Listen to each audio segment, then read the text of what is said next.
ఎట్లా చేస్తున్నారు మేడం నీళ్ళకి? అదే దోమలు వస్తుండే నీళ్ళు లేవు. ఈ కాలువలు ఉన్నాయా?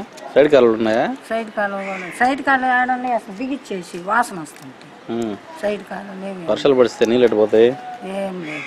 వర్షాలు పడితే ఎట్ట పడుతున్నాయి? ఇబ్బందులు పడుతున్నాయి. ఇటు ఏడే ఆగిపోతున్నాయి నీళ్ళు.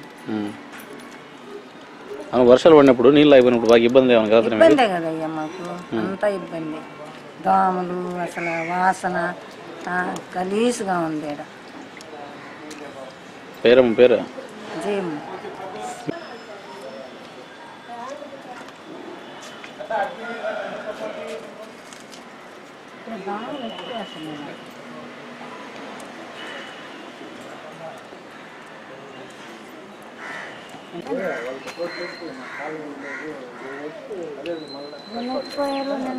నిన్న కదా మనలో వచ్చింది, నేను వచ్చా.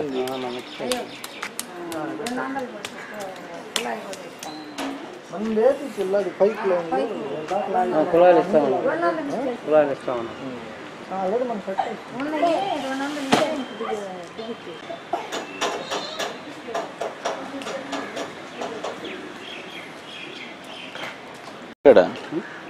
వర్షాలు వస్తే నీళ్ళు పోయేదానికి ఇటు ఎట్లా చేస్తున్నారు?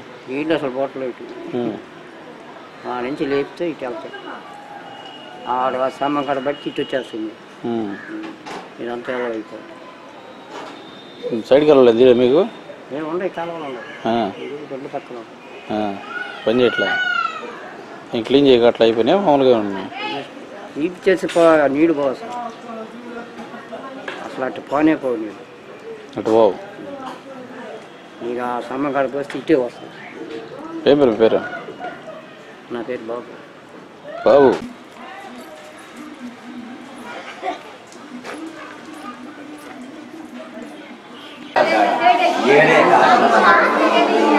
కావుల పట్టణంలో ప్రతి ఒక్కరూ ఆధార్ కార్డు తీసుకోవాలని ప్రవేశపెట్టిన ఈ పథకంలో భాగంగా కావుల పట్టణంలో ఏ సెంటర్కి పోయినా ఆధార్ కార్డు భార్య బిడ్డలను అందరినీ తీసుకొని వచ్చి రోజు వాళ్ళు కూలి పోగొట్టుకొని ఇక్కడ పడిగాపులు కాస్తున్నా ఇక్కడ పట్టించుకునే నాదుడే లేకుండా కరువైపోయారు. ఆధార్ కార్డు తీస్తున్న ఆపరేటర్లు మాత్రమే ఇబ్బంది పడుతూ మేమేం చేయమంటారు, మాకు ఏ అధికారిని పర్యవేక్షణకి ఇవ్వటం లేదు, ఏ అధికారి సరైన విధంగా డేట్లు వేసేయకుండా మాకు మా ఇష్ట ప్రకారంగా అప్లికేషన్లు పంపిస్తున్నారని చెప్తున్నారు లోపల అధికారులేమో. ఇక్కడ ప్రజలేమో ఉదయం నుంచి సాయంత్రం దాకా పడిగాపులు కాసినా కూడా భార్య బిడ్డలు తిండి లేకుండా అలమటిస్తున్నా కూడా ఇక్కడ పట్టించుకునే నాదుడే లేరు. ఎంఆర్ఓ గారికి ఫోన్ చేసాము, ఎంఆర్ఓ ఫోన్ స్విచ్ ఆఫ్ చేసింది. సింగు గారి సూపరింటెండెంట్ గారి ఫోన్ పనిచేయటం లేదు. శ్రీకాంత్ అనే అధికారిని ఇక్కడ వేశారంట, విఆర్ఏని. అధికారి మటుకు నాకు ఆధార్ కార్డు సెంటర్లో మళ్ళా డ్యూటీ చేస్తున్నారు, అందువల్ల నేను రాలేకపోతున్నాను, మీరు సోమవారం రండి అంటున్నారు. ఇట్లా ఎన్ని రోజులు భార్యా బిడ్డలు వేసుకొని అందరూ కలిసి ఇక్కడ పడిగాపులు కావాల్సిన పరిస్థితి ఎన్ని రోజులు కల్పిస్తారు? దీనికి సరైన చర్య తీసుకొని పై అధికారులైనా నిర్దిష్ట విధానం, తేదీ, టైము వేసి సరే అందరికీ ఆధార్ కార్డు అందేలా తగు చర్యలు తీసుకోవాలి. పై అధికారులేమో కంపల్సరీగా ఆధార్ కార్డులు తీసుకోండి, లేకపోతే మీ రేషన్ కార్డులు పోతాయి, మీ రుణమాఫీ పోతుందని చెప్తున్నారు. కానీ ఇక్కడేమో రోజుకి 20 కూడా తీస్తున్న దాఖలాలు అయితే కనిపించడం లేదు. ఇప్పటికైనా అధికారులు స్పందించి సరైన విధానాన్ని అవలంబిస్తూ ఈ ఆధార్ కార్డులు ప్రజలందరికీ ఇప్పించే ఏర్పాట్లు చేస్తారని కోరుకుంటూ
రాష్ట్రీయ ఉపాధ్యాయ పండిత పరిషత్ తరఫున ఈరోజు జిల్లా స్థాయిలో రేపు జరగబోయేటువంటి హిందీ భాషా దినోత్సవాన్ని పురస్కరించుకుని ఈరోజు విద్యార్థులకి 3 విభాగాలు వ్యాసరచన, వక్తృత్వం, స్వీయ కవిత ఈ 3 అంశాల్లో కూడా 2 స్థాయిల్లో 6th, 7th, 8th పిల్లలకి జూనియర్ విభాగంగా, 9th క్లాస్ 10th క్లాస్ పిల్లలకి సీనియర్ విభాగంగా ఇక్కడ పోటీల్ని విశ్వోదయ బాలురంత పాఠశాలలో నిర్వహిస్తూ ఉన్నాం.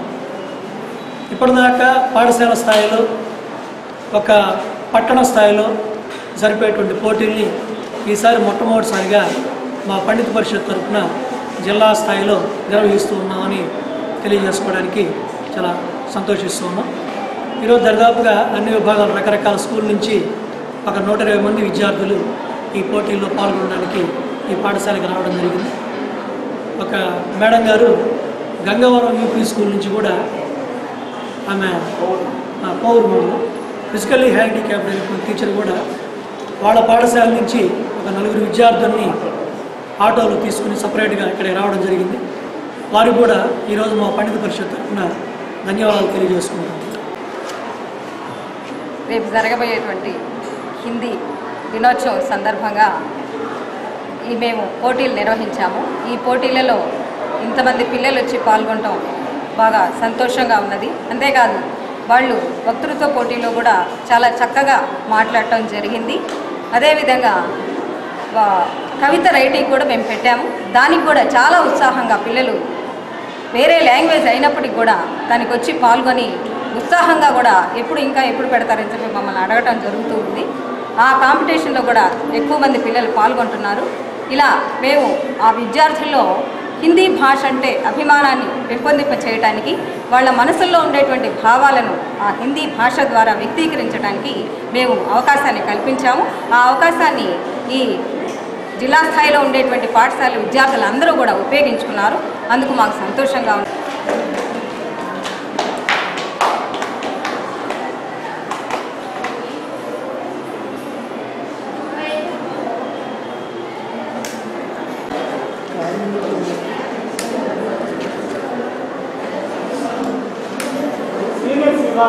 గవర్నమెంట్ నుంచి పోటీ స్టార్ట్ అవుతుంది. ప్రైవేట్ స్కూల్స్ అయిపోయినాయి. నేను చూసిన వాళ్ళు ఒక్కొక్కటి వచ్చి మాట్లాడాను. ఫస్ట్ నేను हेमलता. सामान्य अध्याय विशेष ज्ञान। आज का युग विज्ञान के चमत्कार का युग है। जीवन के प्रत्येक क्षेत्र में विज्ञान ने क्रांति उत्पन्न कर डाला है। इस युग में विज्ञान की उन्नति ने संसार को आश्चर्य कर डाल दिया। पूर्व युग से आज का जीवन नहीं, यह समय विज्ञान का सर्वभांतिपूर्ण समर्थ। विज्ञान की सहायता से मानव को प्रकृति ने वश में कर लिया है। फलतः मानव ने अपना जीवन सुखमय, विलासी और आरामपूर्ण बनाया है। आज मानव जल, तल और वायु में भी बड़ी सुगमता से यात्रा कर रहा है। विज्ञान की उन्नति ने मनोरंजन का साधन रेडियो, टेलीविज़न आदि का आविष्कार हुआ। विज्ञान एक वरदान है। विज्ञान ने मानव को सुख सुविधाएं प्रदान की है। साधन रेडियो, सिनेमा, टेलीविज़न आदि का आविष्कारों के हुआ है। विज्ञान की फल स्वरूप नित्य अनेक खास चीज़ों में निर्माण हो गया।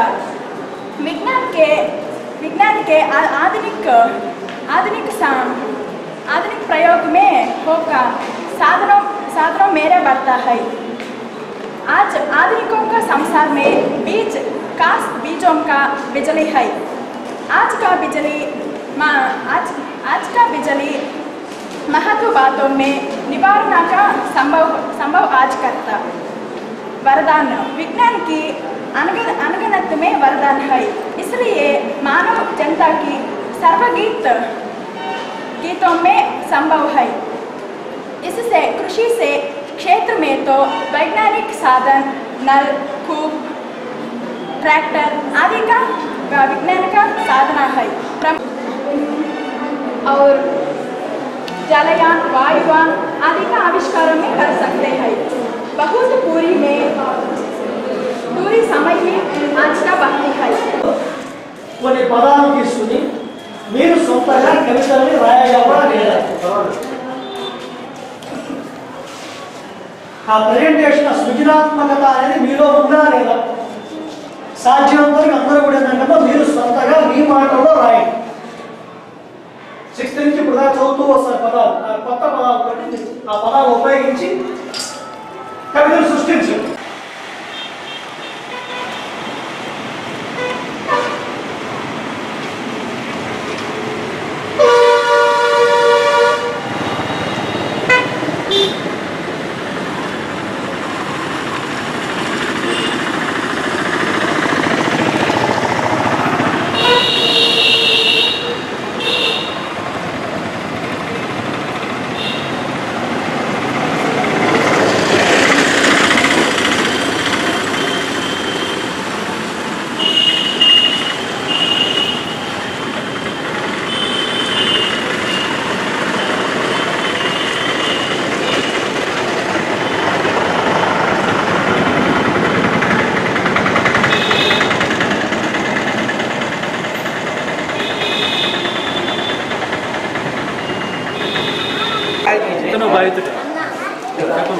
ఆరో తారీఖు రాయించాను సార్ సంతకం పెట్టుకుంటే 6వ తారీఖు డేట్ కూడా 6వ తారీఖు రోజు రేపు పనికి కూడా పోవాలి అదేమంటే 6వ తారీఖు ఇచ్చారు సార్ 6వ తారీఖు ఇచ్చారా తీసుకున్నారు అప్లికేషన్ అసలు అప్లికేషన్ కూడా తీసుకున్నారు ఉదయం 9ంటికి వస్తేమో మధ్యాహ్నం రా అంటారు మధ్యాహ్నం వస్తేమో సాయంకాలం రమ్మని తిప్పుతున్నారు రోజు 4 రోజులు మా ఇంట్లో పాప వచ్చింది మళ్ళీ వాళ్ళ వల్ల కాక నేను వచ్చాను నేను వస్తే కూడా అదే మాట చెప్తున్నారు అసలు లోపలికి కూడా పోనీయట్లేదు అసలు పట్టించుకోవట్లేదు అప్లికేషన్ తీసుకొని 3 రోజులు ఆగి రమ్మంటే వస్తాం అట్టా తీసుకోపోతుంది అప్లికేషన్ వచ్చేది చేతి కదా ఆధార్ కార్డుకి రావడానికి అసలు అప్లికేషన్ కూడా చేతికి తీసుకోపోతున్నాం వాళ్ళు ఏం పోయింది సార్ వాళ్ళు జీతాలు తీసుకుంటారు రోజు కూలీ డబ్బులు పోయిందంటే మా పరిస్థితి ఏంటి సార్ పేరేం పేరు రవి సార్ మా ఫ్యామిలీ సార్ ఇది నువ్వు ఎప్పటి నుంచి వస్తున్నావు నేను మొన్న ఒకనాడు డేట్ చూసుకోకుండా వచ్చేసిన ఇది 12వ తారీఖు రమ్మన్నాడు వాడు నిన్న వచ్చిన మళ్ళీ నిన్న వస్తే ఇవాళ రమ్మన్నాడు ఇవాళ మళ్ళీ ఇవాళ ఎక్కువ అయిపోయి ఇవాళ లేదన్నాడు అంతలేకే సార్ కలిసినాడు మేము మాట్లాడుకున్నాం లోపలికి బయలు మీరు బండి అన్నాడు యువతలకు వచ్చినాడు సార్ ఉండి ఆఫీస్ మీద అట్లా మాట్లాడి మేము కూడా ఎదుర్కొని మాట్లాడుకున్నాం ఏం పేరు అంతా వాళ్ళే అదే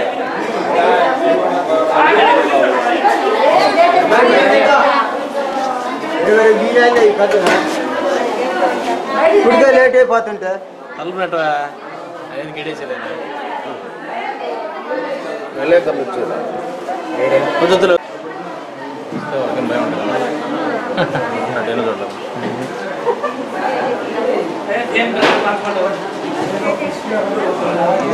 సమాధానం లేదు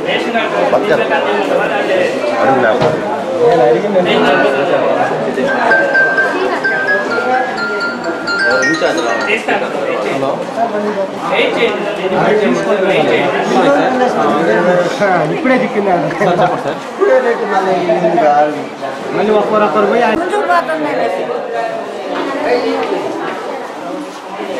ఎప్పుడు వచ్చారమ్మా మీరు ఎప్పుడు వచ్చారు మీరు 3 రోజులు తిరుగుతున్నాం మా 3 రోజుల నుంచి ఏమి ఆధార్ కార్డు కోసం అది ఎందుకు తిరుగుతున్నారు వస్తే కదా ఈయన ఇస్తే కదా అసలు అప్లికేషన్ తీసుకోలేదు అసలు మీది తీసుకున్నారు ఎప్పుడు ఇచ్చారు డేటు ఎప్పుడు తీస్తా అని చెప్పారు నిన్న తీస్తామన్నారు నేను తీరేదా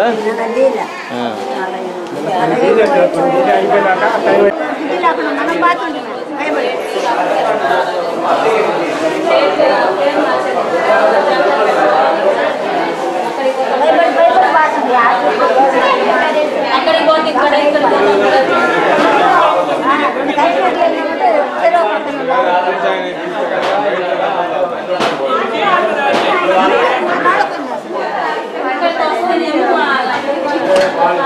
ఎన్నిసార్లు తిరిగానా తీలా చెప్పమ్మా తప్పే ఉంది చెప్పకనే వీళ్ళు ప్రకారం ఎల్లుండిగా తీగిపోతే ఇక్కడే కూర్చో తీస్తారా లేదా అదేంట అందరిని గెలిపిద్దాం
ఈరోజు కావల్ డిపోలో ఈ రిలే నిరాహార దీక్షలో 6వ రోజు జరుగుతున్నాయి. ఎందుకంటే విఆర్ బాబు అనే తనిఖీ అధికారి తనిఖీ పేరట మహిళా కండక్టర్ని రాత్రులు ఫోన్లు చేయడము, బెదిరించడము, వేధింపు చర్యలు చేపట్టడం ఇప్పటి నుంచి కాదు, చాలా కాలం నుంచి జరుగుతూ ఉన్నాయి. ఇది సక్రమమైనటువంటి నిలబడేటువంటి మనిషి కావాలన్న ఉద్దేశంతో మనం జరుపుకుంటూ వచ్చాము. అతన్ని మందలించడం కూడా జరిగింది. అయితే అతని యొక్క స్వభావాన్ని మార్చుకోకుండా నిన్న 2వ తేదీ వరమ్మ అనేటువంటి కండక్టర్ మీద క్యాష్ చెక్ చేయాలని నిన్న అమ్మాయి సంఖ్యలో ఉన్న బ్యాగుని దూసుగా ఆడుతుండడంలో అతను చేయబోయి ఆ అమ్మాయి చర్చ తగ్గింది. దాని మీద యూనియన్ తీసుకొచ్చిన తర్వాత మేము 2వ తేదీ ధర్నా పెట్టి డిపో మేనేజర్ గారికి, రీజనల్ మేనేజర్ గారికి అందరికీ ఫిర్యాదు చేయడం జరిగింది. కానీ ఇప్పుడు 6వ రోజు ఆ రోజే పోలీస్ స్టేషన్లో కూడా రిపోర్ట్ ఇవ్వడం జరిగింది. 3వ తేదీ 3/9/14 తేదీ పోలీస్ స్టేషన్లో నాన్ బెయిల్ సెక్షన్ కింద 354 500 సెక్షన్ల కింద అతని మీద కేసు నమోదు చేయడం జరిగింది. సదరు ఎఫ్ఐఆర్ కాపీ కూడా మా దగ్గర ఉంది. కానీ పోలీసు వారు ఇంతవరకు అతను అరెస్ట్ చూపించకపోవడం మేము విచారకరంగా అనుకుంటున్నాం. ఎందుకంటే ఒక మహిళలు ఈరోజు మహిళలు ఏ విధంగా ఇబ్బంది పడుతున్నారు అనేటువంటి ఇట్లాంటి సాడిస్టుల ద్వారా ఎట్ట వేధింపు చర్యలు గురి అవుతున్నారో అందరూ తెలిసిన విషయం. తద్వారా ఒక డిపార్ట్మెంట్లోనే పనిచేస్తూ ఒక డిపోలో ఈ డిపోలో డ్రైవర్గా పనిచేసి ఆ స్థాయికి వెళ్ళినటువంటి ఈ ఉన్మాది ఈ మహిళా కండక్టర్ వేధింపుల చర్యల్ని నిరసనగా మేము 6 రోజు చేరుకుంది. కానీ మేనేజ్మెంట్ మాత్రము ఎలాంటి చర్యలు తీసుకోకుండా వాళ్ళు అతన్ని కొమ్ము కాస్తూ బిఆర్ బాబు ఆర్టీసీలో ఉన్నతాధికారులు కొంతమంది ఆర్టీసీ ఈ సూపర్వైజర్కి కొమ్ము కాస్తూ సపోర్ట్ చేస్తున్నాం. ఎంతవరకు కరెక్ట్ అనేది ప్రజలుగా మీరు మీ అందరికీ విజ్ఞప్తి చేస్తున్నాం. పోతే బిఆర్ బాబుని ఖచ్చితంగా పోలీసు వారు అరెస్ట్ చేయాలి.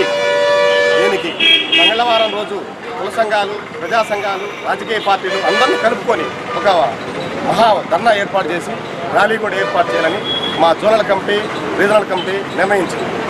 దయచేసి పోలీసు వారికి విజ్ఞప్తి ఏంటంటే అరెస్ట్ చేయాలి అనేది మా డిమాండ్. మేనేజ్మెంట్ కూడా సస్పెండ్ చేస్తే సమస్యలు ఉంటాయి. సస్పెండ్ చేస్తే నేరస్తుడు పోలీస్ స్టేషన్లో కేసు రిపోర్ట్ అయిన తర్వాత నేరస్తుడే ఎవరైనా ఆ నేరస్తుడిని మీరు శిక్షిస్తే మేము శిబిరం సిద్ధంగా ఉంటాం. కానీ అలా చేయకుండా ఏదో వాళ్ళ ఇన్ఫ్లుయెన్స్ ఉపయోగించి మేనేజ్మెంట్ మంచి దురంతారంతో ఈ టెంట్ తీసేయాలనేది ఒకటి మేనేజ్మెంట్ చేస్తుంది. ఎటువంటి పరిస్థితుల్లో బిఆర్ బాబుని సస్పెండ్ చేసేదాకా ఈ ఉద్యమాన్ని కొనసాగిస్తాము. ప్రజా సంఘాలని, కుల సంఘాలని, రాజకీయ పార్టీలని అన్నీ కలుపుకొని మంగళవారం రోజు మహాధర్నా ఏర్పాటు చేస్తాము. ఈ ధర్నాలో బిఆర్ బాబు సంగతి ఎంతో తెలుసడానికి 1949 సెప్టెంబర్ 14న మన రాజ్యాంగము హిందీ భాషను జాతీయ భాషగా గుర్తించింది. అప్పటి నుంచి కూడా భారతదేశంలో హిందీని డెవలప్మెంట్ చేయడం కోసంగా, ఆ యొక్క భాష అందరూ మాట్లాడే విధంగా చేయడం కోసంగా అనేక కార్యక్రమాలు జరుపుతూ ఉన్నారు. సో మన జిల్లాలో కూడా పండిత్ పరిషత్ ఈ యొక్క కార్యక్రమాల్ని గత 10 సంవత్సరాల నుంచి జరుపుతూ ఉంది పాఠశాల స్థాయిలో. కానీ ప్రస్తుతము ఈ పండిత పరిషత్ వాళ్ళు ఈ యొక్క కార్యక్రమాన్ని జిల్లా స్థాయిలో జరపడం జరుగుతుంది. ఈ సందర్భంగా రేపు 10 గంటలకి విశ్వోదయ పాఠశాలలో ఈ యొక్క కార్యక్రమాన్ని నిర్వహిస్తూ ఉన్నాము. కాబట్టి హిందీ ఉపాధ్యాయులే కాకుండా హిందీ అభిమానులు, ఇతర ఉపాధ్యాయులు అందరూ పాల్గొని హిందీ భాషని మనం ఇంకా అభివృద్ధి చేయడానికి, ఈ యొక్క కార్యక్రమం జయప్రదం చేయడానికి పాల్గొంటారని ఆశిస్తూ మీ అందరినీ కూడా పండిత్ పరిషత్ తరపున ఆహ్వానిస్తున్నాం. సెప్టెంబర్ 14 ఆదివారము ఉదయం 10 గంటలకి విశ్వోదయ పాఠశాలలో, విశ్వోదయ బాలున్నత పాఠశాలలో హిందీ దినోత్సవాన్ని పండిత్ పరిషత్ ఆధ్వర్యంలో జరుపుతున్నాము. కావున ప్రతి హిందీ అభిమాని, హిందీ భాషను అభివృద్ధి పరిచేటటువంటి ప్రతి ఒక్క ఉపాధ్యాయుడు, ఇతర ఉపాధ్యాయులు, ప్రధానోపాధ్యాయులు అందరూ కూడా పాల్గొనే యొక్క కార్యక్రమాన్ని జయప్రదం చేయవలసిందిగా పండిత్ పరిషత్ తరఫున అందరికీ ఇదే మా ఆహ్వానం. ఈరోజు సుప్రీంకోర్టు ఇచ్చిన తీర్పుని వికలాంగులు యావత్తు దేశంలో 7 కోట్ల మంది ఈరోజు హర్షాన్ని వ్యక్తం చేస్తూ ఉన్నారు. ఇదొక కేంద్ర ప్రభుత్వం చేసిన చట్టాలకి, కేంద్ర ప్రభుత్వం చేసిన చట్టాలని కేంద్ర ప్రభుత్వం పార్లమెంటే సక్రమంగా అమలు చేయకపోతే సుప్రీంకోర్టు ఈరోజు అన్ని రాష్ట్రాలకు మొట్టికాయలు వేసింది. మేము ఒక విషయాన్ని స్పష్టంగా అడుగుతా ఉన్నాం కేంద్ర ప్రభుత్వాలని, రాష్ట్ర ప్రభుత్వాలని. 1995లో ఆనాటి పార్లమెంటు వికలాంగుల పరిరక్షణ హక్కు చట్టం చేసింది. అయితే ఆ చట్టం యొక్క ఉద్దేశం ఏంటంటే అన్ని అంశాల్లో సమానత్వం, సమాన రిజర్వేషన్లు ఇవ్వాలని చెప్పి ఆనాటి చట్టాన్ని చెప్తే ఈరోజు కేంద్ర రాష్ట్ర ప్రభుత్వాలు ఒక డ్రామా ఆడుతూ ఉన్నాయి. కేంద్రం అయితే ఏకంగా మేము వికలాంగులకు ఐఏఎస్లో, ఐపీఎస్లో, ప్రమోషన్లో మేము రిజర్వేషన్ కల్పించలేమని చెప్పి చూసెత్తే ప్రయత్నం చేస్తూ ఉంది. మేము అడుగుతున్నాం కేంద్ర ప్రభుత్వాన్ని, చట్టాలు చేసింది పార్లమెంటే, అలాంటి చట్టాలని మీరే ఉల్లంఘిస్తే ప్రజాస్వామ్యం ఏ వైపు పోతుందో కూడా మీరు అర్థం చేసుకోవాలని తెలియజేస్తూ ఉన్నాను. ఈరోజు తెలియజేస్తూ ఉన్నాం దేశంలో 7 కోట్ల మంది వికలాంగులు ఉద్యోగాల రిజర్వేషన్లో ఇబ్బంది పడుతూ ఉన్నారు. ఆ అంశాన్ని మేము స్పష్టంగా కూడా చెప్పాం. మేము అడుగుతున్నాం 2011లో వికలాంగులకి బహుళ ప్రయోజనాలు కల్పించాలని చెప్పి మీరు పార్లమెంటు ఒక కమిషన్ వేశారు, సుధా కౌల్ కమిషన్ వేశారు. ఓకే, బాగుందండి. ఆ కమిషన్ సిఫారసులు అన్నీ కూడా మీరు మీకు అన్ని రికమెండేషన్లు మీకు ఇచ్చింది. మీరేం చేశారు? వికలాంగుల పట్ల మీకు ప్రేమ, దయా, జాలి, ప్రత్యేక శ్రద్ధ అనేది ఉంటే ఇంతకాలం పాటు మీరు పార్లమెంట్లో వికలాంగుల హక్కుల బిల్లుని ఈరోజు మీరు తొంగలో తొక్కుతా ఉన్నారు. ఇది చాలా బాధగా ఉందని చెప్పి తెలియజేస్తా ఉన్నాను. మేము ఒకటి చేస్తూ ఉన్నాం, వికలాంగుల పట్ల ఏ రాష్ట్ర ప్రభుత్వాలైనా కేంద్ర ప్రభుత్వాలైనా నిర్లక్ష్యంగా వ్యవహరిస్తే చూస్తూ ఊరుకుండే ఓపిక వికలాంగుల సేవా సంఘాలకు లేదు. అవసరమైతే పార్లమెంట్లు కూడా, అసెంబ్లీలు కూడా ముట్టడించడానికి కూడా మేము యావత్తు భారతదేశంలో 7 కోట్ల మంది వికలాంగులు కూడా అందరూ కూడా ఒక అవధానం చేస్తా ఉన్నాను. ఈరోజు బాంబే హైకోర్టులో మీరు తీర్పు యాంటీకి వస్తే ఆ తీర్పుని మళ్ళీ సుప్రీంకోర్టులో మీరే పిటిషన్ దాఖలు చేసి మేము ఇవ్వని చెప్తారు. అయితే సుప్రీంకోర్టు డేగ కన్నులాగా వాచింగ్ లాగా చూస్తూ ఉంది. వికలాంగుల పరిరక్షణ, హక్కుల పరిరక్షణ కోసం సుప్రీంకోర్టు చేసిన ప్రయత్నాన్ని, సుప్రీంకోర్టు అంశాన్ని మేము ఈరోజు తీవ్రంగా హర్షాన్ని వ్యక్తం చేస్తూ ఉన్నాం. ఇది మా వికలాంగుల గెలుపుగా మేము భావిస్తూ ఉన్నాం. అవసరమైతే వికలాంగుల హక్కుల కోసం పోరాటాలు కూడా చేస్తామని చెప్పి మేము స్పష్టంగా తెలియజేసుకుంటూ, అన్ని రాష్ట్రాలు కేంద్రం కూడా 1995 వికలాంగుల హక్కు చట్టాన్ని మీరు గౌరవించాలి, ఖచ్చితంగా అమలు చేయాలి. అమలు చేయకుంటే ఏ విధంగా మీ మెడలు ఉంచి మా హక్కులను మేము సాధించుకోవాలో మాకు స్పష్టంగా తెలుసని చెప్పి కూడా మేము తెలియజేస్తా ఉన్నాం.